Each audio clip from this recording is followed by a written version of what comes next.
This podcast contains paid advertisements, but more on that later.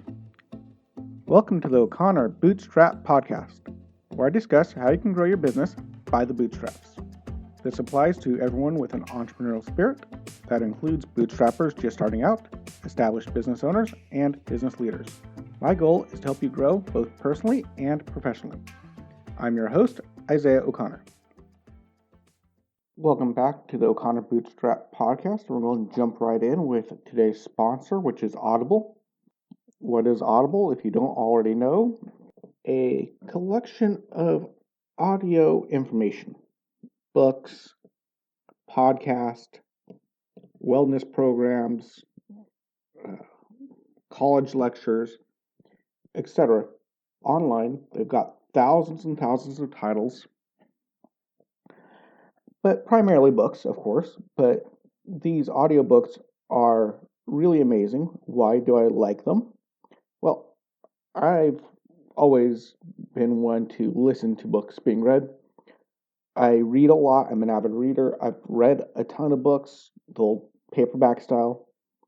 But nowadays, I've got a 7-year-old and a 3-year-old.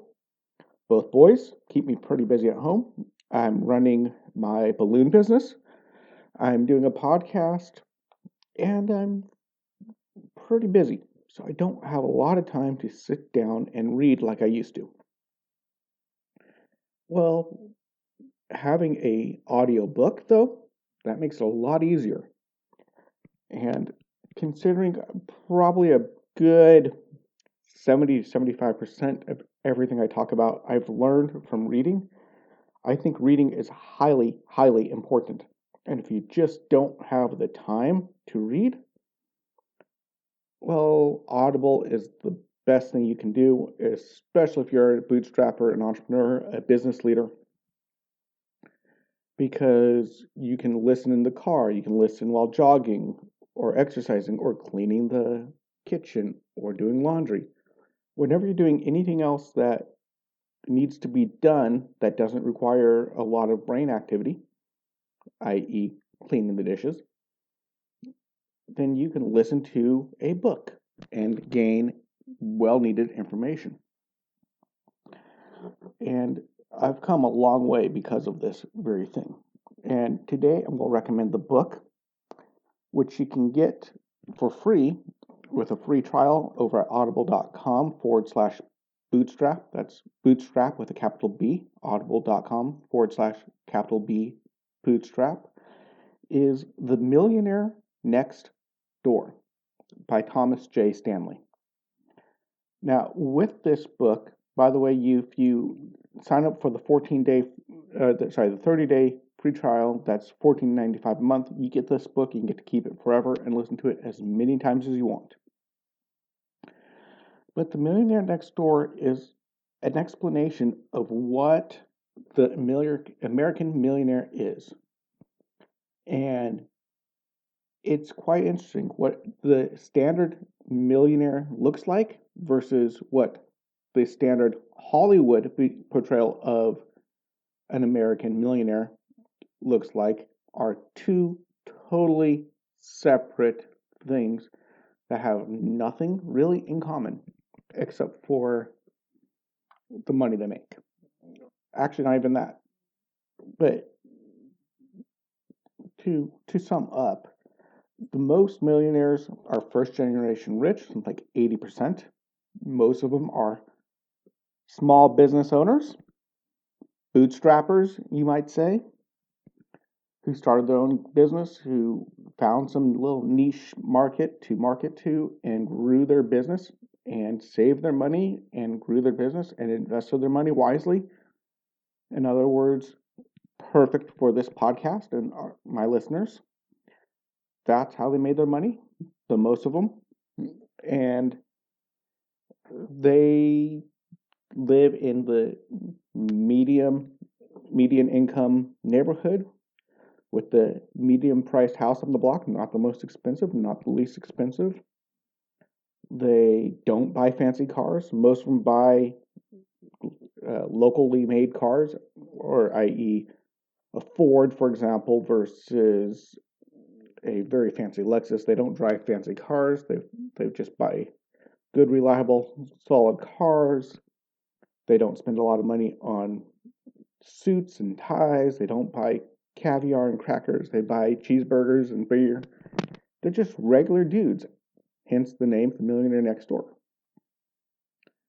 And it's really, really a good insight of what makes a millionaire. And if you want to be financially successful, and if you think that you don't have a chance because you don't have a $50 million contract with Nike to play football or basketball or something like that, or you don't think you can become a celebrity in any way, shape, or form or win the lottery, well, this book is good news because 80% of the millionaires don't do any of that. They just work hard, they bootstrap, they save money, they live under their means, and they're just regular dudes. And on average, they do better than even the doctors and lawyers, which most people think you need to be to become wealthy. And I will probably be going into a full book review on that in the near future because it's really an amazing book, very, very, very good information. So you can go get your free copy with a 30-day free trial at audible.com/bootstrap with a capital B. And you go there. That does, of course, support the channel if you use that code bootstrap over there, audible.com/bootstrap, and it will help out the show. And it's an amazing book. It's a great book, and you keep it forever with that free trial. So go check it out. Now, to continue on this book, there's a chapter which leads directly into what I'm talking about today. And actually, I was planning to go back to What Holds You Back series today, but because of something I heard yesterday on another podcast, I figured I would go with a theme that I've thought about talking about before, and I just thought it was important. And that is the blessing of adversity. Now, how can adversity be a blessing? I mean, when things are hard and times are tough and things are, well, adverse, like little things like a virus that shuts down the entire economy and the planet for a while, things can get hard. And it can really, really suck, quite honestly. And it's not easy. And it's no fun, and it's not a happy time. But the thing is, within adversity, there's a hidden blessing. And this is very well detailed in kind of a way from the book The Millionaire Next Door. And in Millionaire Next Door, they talk about how a lot of the first generation rich, wealthy people become wealthy is because they're immigrants. They go to America, come to America, penniless, shirt on their backs, and they have to struggle and fight and claw their way to the top and work really, really hard and sacrifice everything to get where they eventually become. And they eventually make it, and they do really wonderful and often do great things for the community and the country. You just never hear about them because they're not sensational. They're just average, everyday dudes that don't make a good news story.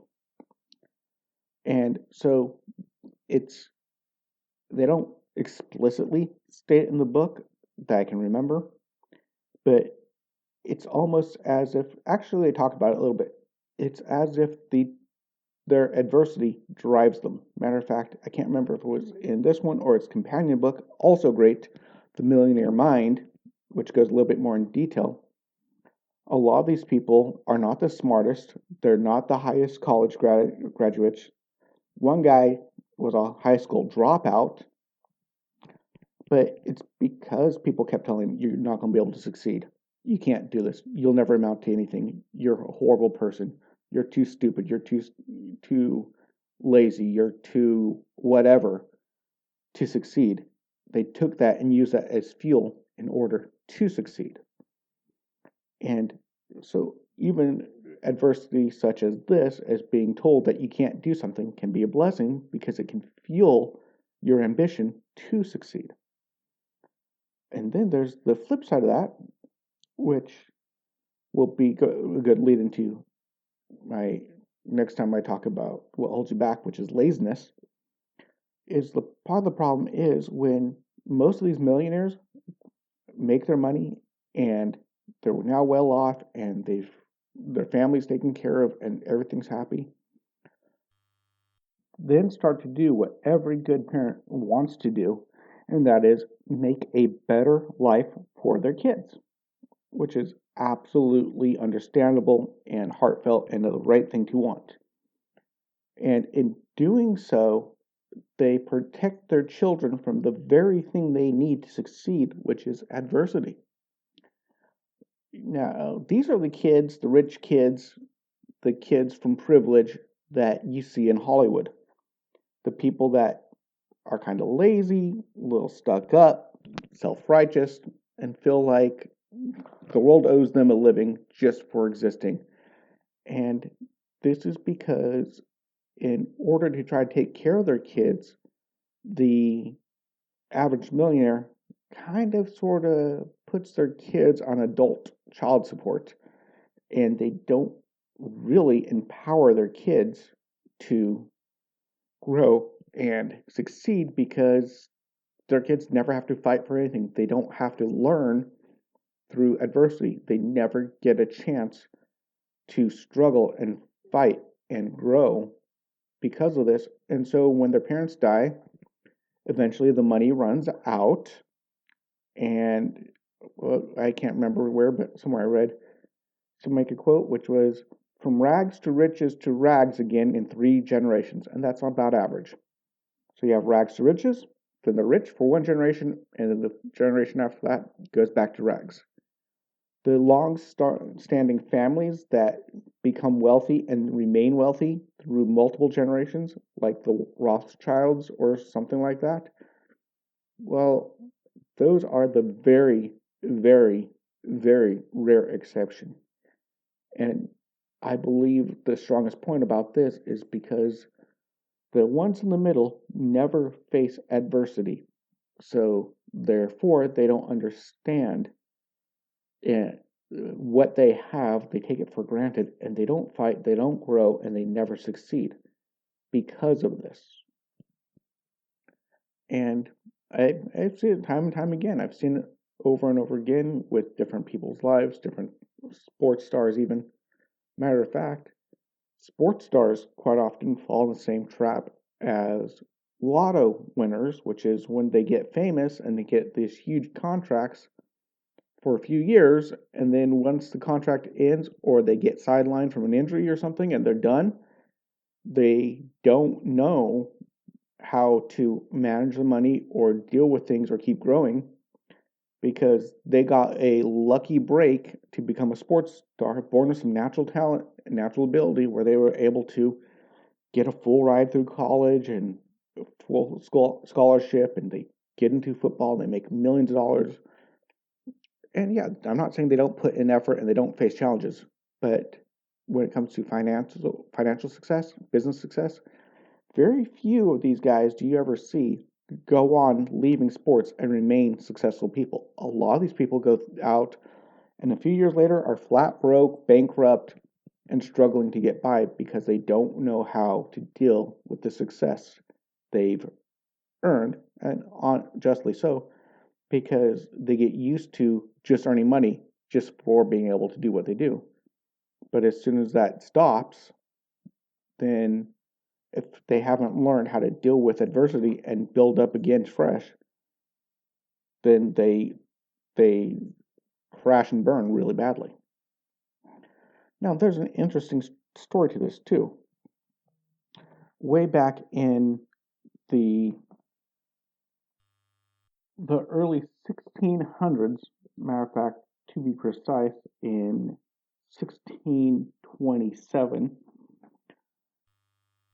there was a boy born to a family who were relatively well off. He was a lord or some sort of nobleman in England.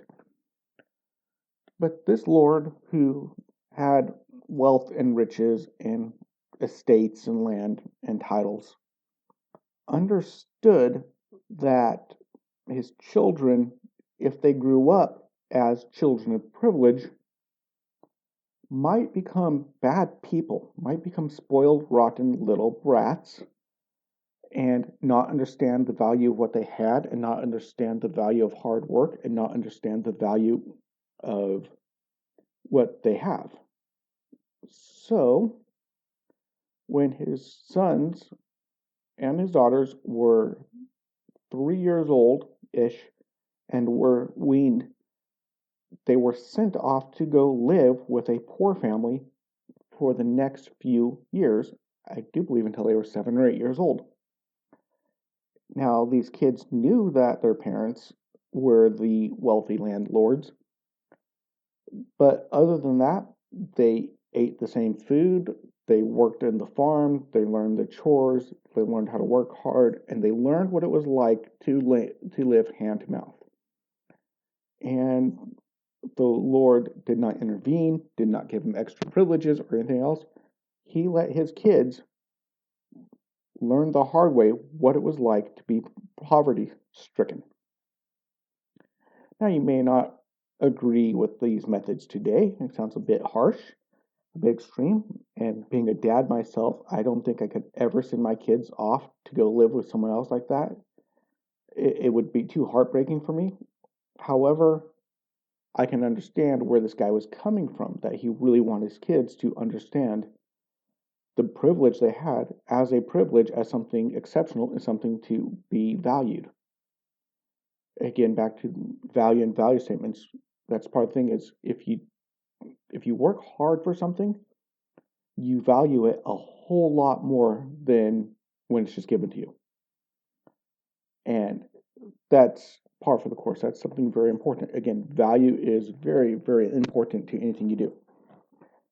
And that's part of the blessing of adversity. When you go through adversity and you come through the other side, you value what you obtain from that much more than you would otherwise. So this kid grew up, got sent off with a private tutor on a tour around Europe to learn science and history and all the languages and everything else that was required of a young nobleman at those times. But while he was on his journey, there was an uprising, I do believe, in Ireland, where most of his dad's estates were, and most of his family were killed, and nearly everything that they owned was lost and or destroyed in the uprising. And he wound up back in London. I do believe he was 16 or 17 years old. He was pretty young, maybe 18-year-old kid, absolutely penniless. I think he had maybe 1 or 2 pounds, if that just enough to buy some food and maybe try to find some shelter. And he arrived.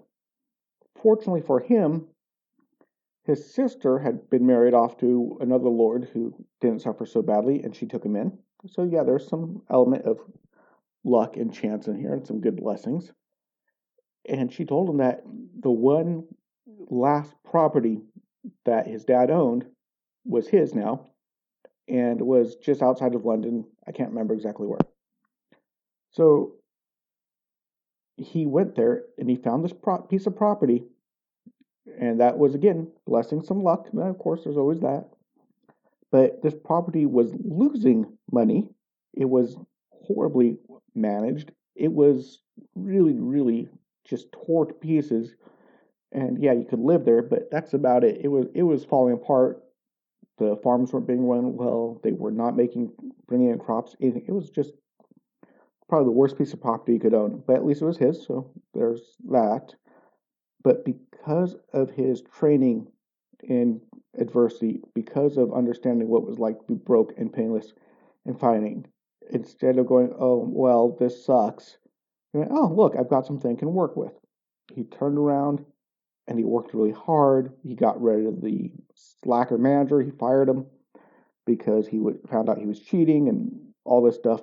And he went and he worked really, really, really hard with his own 2 hands, quite often out there working with the workers, cleaning up, not being afraid to get his hands dirty. and rebuilt the property and made it profitable again to the point where he became independently wealthy again. Now, how is this important to us today? Well, this guy going through all this adversity had a keen interest in science. And along with some other buddies, you realize one of the most fundamental things about science that held it from growing was people not being willing to share their data. People would learn a new way to forge metal and a new way or a new way to quench the material to make it harder or more malleable, whatever. And instead of sharing that so everyone could benefit, they would keep it a trade secret, not share this new discovery with anyone except for maybe their sons and maybe their apprentice. And if either of those people died or all of them died, then that secret was lost to history. And this was a problem with science. And he realized that science could never progress unless people shared information. So he got some of his other buddies that were interested in science. He got a royal charter from the king, and he founded the Royal Society of London, which is where pretty much all of modern day science really got its start, because that's where people started sharing ideas, building on science, learning about the world, being curious, and growing. And Isaac Newton became part of that, etc. Oh, by the way, this rich gentleman is named Robert Boyle, and he is famous for Boyle's Law, which is talking about the way gases work, compress, etc. And he helped discover oxygen, what was important about gas pressure, etc., barometers, all that good stuff was from this one guy.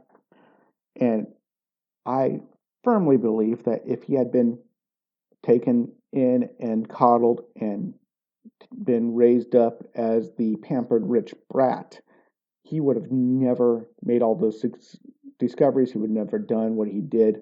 And we may very well be still stuck in the dark age, and we wouldn't be having this conversation because maybe the internet would never have been invented. Who knows? Maybe it would have been at this point in time, but you never know.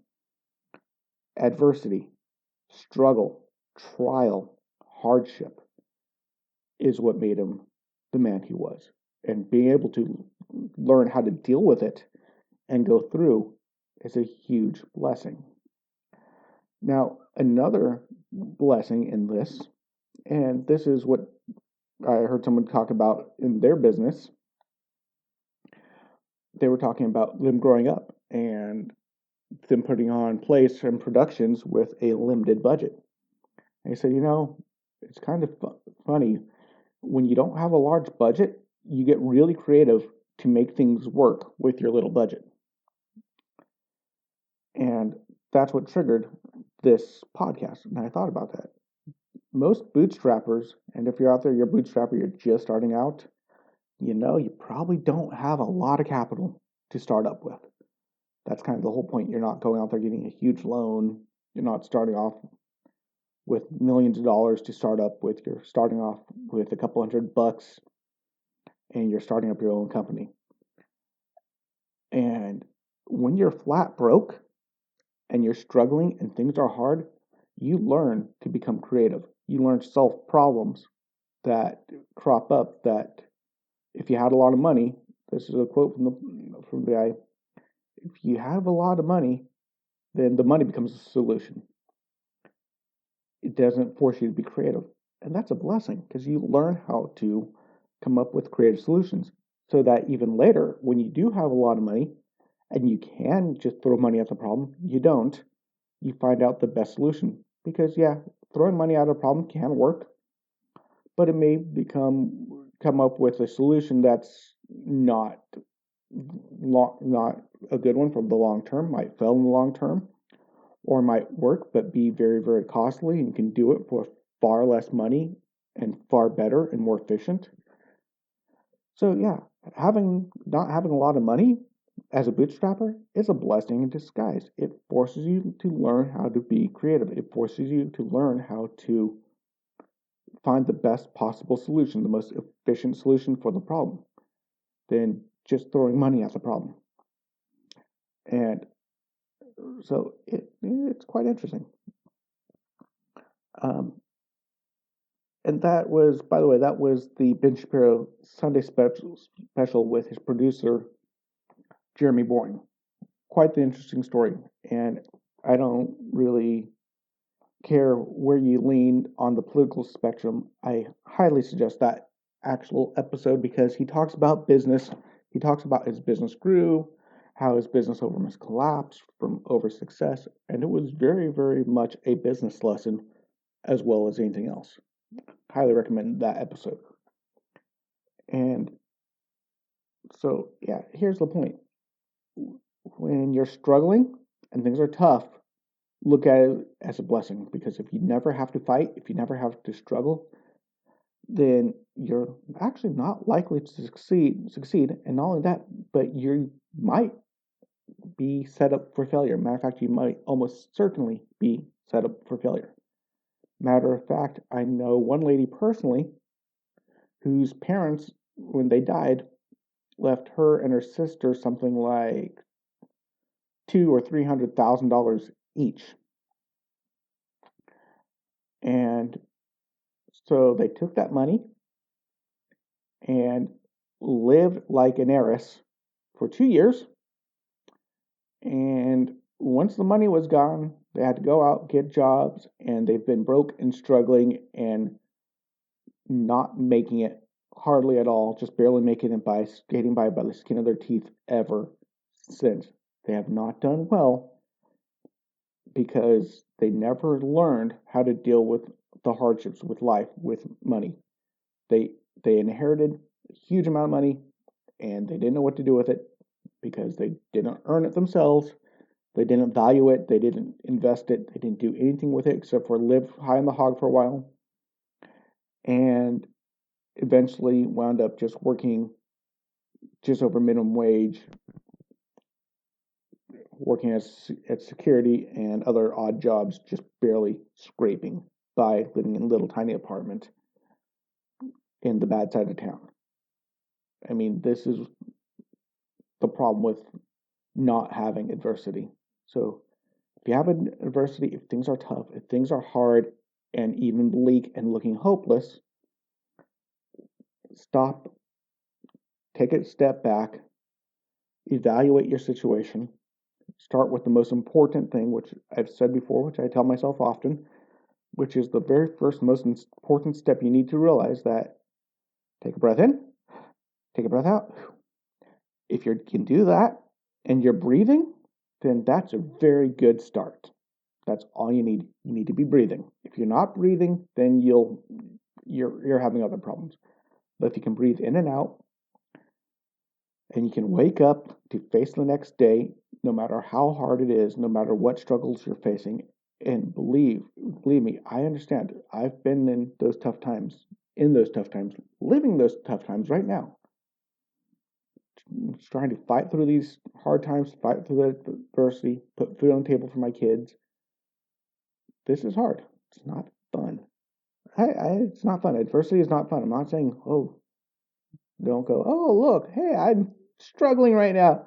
Let's throw a party because things suck so badly right now. It's great. No, that's not what I'm saying. It's that you can go, you know what? This is hard. This is looking bleak. But if I push through right now, what I learn through this time, I can use to grow and come back stronger. The old saying, what doesn't kill you makes you stronger. Yeah, it's that. So you can step back, go, hey, these are hard times. What am I learning? How am I growing? And just be thankful that you can experience hard times, because you come through these, and each time you go through a hard time, you can tackle them more, because that's the last thought I have, which is what you learn through the times of adversity, you can apply to other times of adversity to grow through those times and get through them easier. Like my podcast back a few months ago, which is Your Business Death is Not the End. Even if you lose your business, which is a very real prospect these days. Matter of fact, I'm still facing that prospect with my balloon business. I'm barely scraping by with it. I'm barely paying the bills with it right now because of Corona, because there's not a lot of big events, which is what I was kind of specializing in. You can take what you learn through the hard times to get you through the next hard times. You can take what you learn from starting a business to turn around and start up a new business if your former business fails. You can take it, you can learn, and then next time around you face the adversity, next time you struggle, the struggle won't be as hard. You'll still struggle, but it'll be easier. And then next time it'll be easier. Next time it'll be easier because you know what to do and you're ready to go. So anyway, if you're out there and you're struggling right now, don't give up hope. If you're out there and you're not struggling right now, that's great. And if you're out there and you've never really struggled, then that's also not a bad thing. But if you've never really struggled and you're not really going through a hard time, don't get comfortable. Don't go, hey, I've had an easy life and everything's very happy right now. Say, okay, I'm not struggling right now, but let's see how I can grow. You have to be more intentional. You can still grow, you can still succeed, but you have to be very intentional about it. You have to push through to grow and become a better person, better business person, etc. Despite not having a lot of adversity, you have to find a way to break through that.